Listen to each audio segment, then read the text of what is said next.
Donald Trump wants to impose a 100% tariff on all foreign-made films. How is that going to impact film festivals? What do indie filmmakers like you need to do to be ready? We're going to cover all of that and more in this episode of The Film Festival Guide.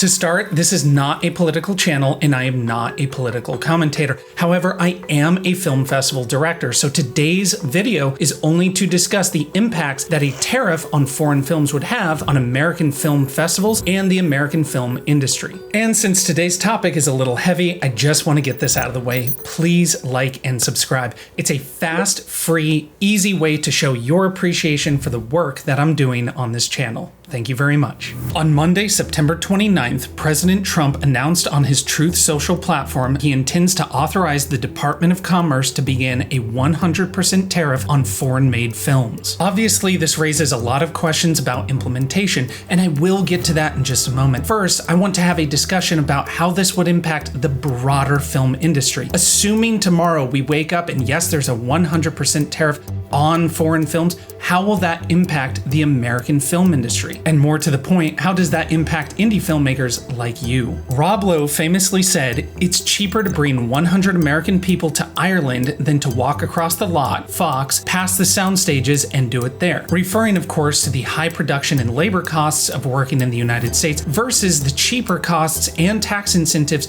that some foreign countries offer to film productions. And to deny this is a problem is to deny the evidence. If you look at film production in places like Los Angeles, there is a downward trend, mostly due to the cheaper production costs of going outside of the United States. The obvious immediate impact of a foreign film tariff would be a short-term benefit. There would be mass migration away from places like Canada or Hungary or the UK where many American films are being shot and back to US production hubs like Los Angeles or Atlanta. Undoubtedly, you would see more homegrown productions. So taxing foreign films, and yes, a tariff is a tax, kind of seems like a good idea at first. It would incentivize studios to keep their productions domestic, which means more opportunities and yes, more jobs for filmmakers like you. But that's where the waters start to get murky. Let's take an example like the Mission Impossible films. They're made by an American studio starring mostly an American cast, but they are filmed all over the world. When they go to a place like Germany or Abu Dhabi, they hire local crews. So is a movie like Mission Impossible an American film?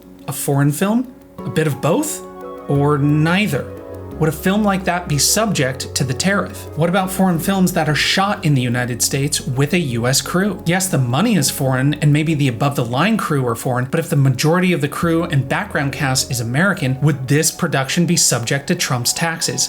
And if so, wouldn't that kill more productions than it creates? What about American films that subcontract with foreign companies, such as CGI or VFX outsourcing? Are those films subject to the tariff? How would this tariff impact American and foreign co-productions? How would it impact American films that are financed by foreign entities? How would it impact people who have dual citizenships? How would this work with a 100% American-made film that's distributed by a foreign company? And that's not just a scenario for the big studios, that's actually something that can impact independent filmmakers. My own feature film falls into that category. My movie is distributed by Gravitas, which was owned by Red Arrow, a German company, but is now owned by Anthem Sports and Entertainment, which is Canadian. Is my English language shot in my garage partially self-financed indie film a foreign film because it's owned by a foreign company? Does it still count as a domestic film even though my lead is a Canadian national and it was partly financed by an Iranian national and co-produced by an Indian national? Is my movie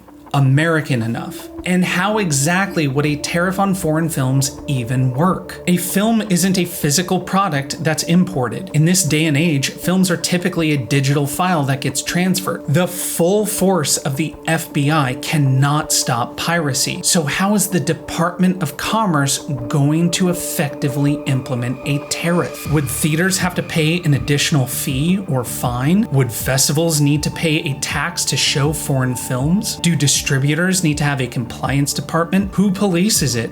Who administers it? And would this only apply to foreign films after the tariff or foreign films that were made before the tariff? Would such a tariff violate First Amendment protections? What about other legal questions like prior restraint doctrine, equal protection clauses in the 14th Amendment, tort law, antitrust laws, and so on and so on and so on? The idea of Trump's tariffs create more questions and therefore legal issues than they solve. Questions that do not have simple solutions and would create chaos. In my opinion, that's not a bug, it's a feature. I think the entire point and purpose of the tariffs is to disrupt the film industry, an industry which has been historically outspoken against President Trump. But I mentioned earlier, you're not here for my political opinions, but I would be interested in hearing what you have to say down in the comments below. So how will this impact film festivals? Well, the most obvious impact is festivals that screen international films, like us, simply won't screen foreign films.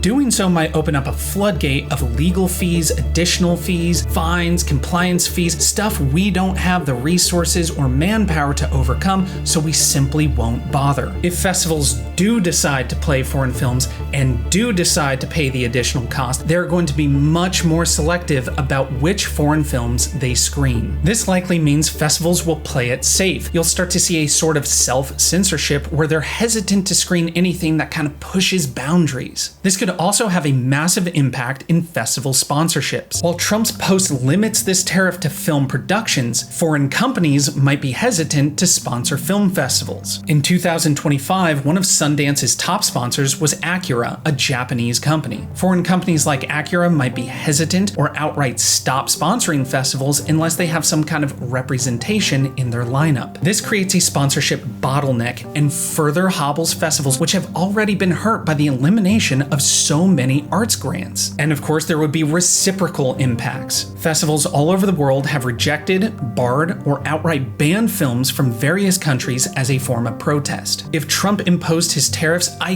guarantee you, I would bet every dollar in my pocket you would see this happen to American films all over the world, including at film festivals. So now you have a landscape where only American films play at American festivals, and American audiences are severely limited by which foreign films, if any, they get to see or have access to. This is censorship in everything but name. But wait, what if film festivals are given an exception to this tariff? Isn't that a good thing? Well, in this scenario, things still get sticky. Because if film festivals have an exception to the tariff, they become a loophole. And I can see this creating a whole new set of problems. Foreign distributors will put far more emphasis on domestic festivals than on domestic theatrical runs. More foreign money influencing festival selections, more backroom deals on how festivals create their programming, and I don't even want to begin to think of the massive influx of scam festivals catering towards foreign filmmakers that would spring up because of this loophole. When you create scarcity, you create a black market, and I just don't see how that's going to be beneficial to audiences, filmmakers, or the general public. The idea of a tariff on foreign films opens up a Pandora's box that I could not cover in the span of one single video. From financial impacts on businesses, to cultural siloing, to societal conditioning, to protests, to geopolitics, I can't even begin to cover it all. Look, I'm not a political commentator. I am an indie filmmaker and a festival director. I know my industry, and I know this would be devastating for American film festivals as well as America's reputation in global cinema. I also know how much work film festivals do to support indie filmmakers, and by hobbling them, that's going to hobble indie filmmakers like you. If you think it's hard to break into the industry now, imagine how more difficult it's going to be without the support, the infrastructure, or the resources of film festivals. All I can tell you is this. As of recording this video, there are no tariffs on foreign films. Good. I'm going to celebrate that fact tonight by watching a foreign film, and I think you should too. Thank you for watching this video. Thank you for supporting the channel. My name's Rudy Womack, and I hope to see you soon on the circuit.